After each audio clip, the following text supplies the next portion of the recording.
తెల్లవారితే చక్రవర్తి అయి రాజ్యమునేలే రామయ్య తండ్రి మాటకై పదవిని బదలి అడవులకేగెనయా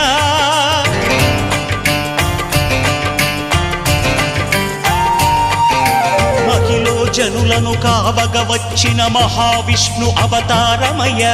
ఆలిని రక్కసుడపహరించితే ఆక్రోశించెనయా అసురుని త్రుంచి అమ్మను తెచ్చి అగ్ని పరీక్ష విధించెనయా సాగలి నిందకు సత్యము చాటగ కులసతినే విడనాడెనయ నా రాముని కష్టం లోకంలో ఎవరూ పడలేదయ్యా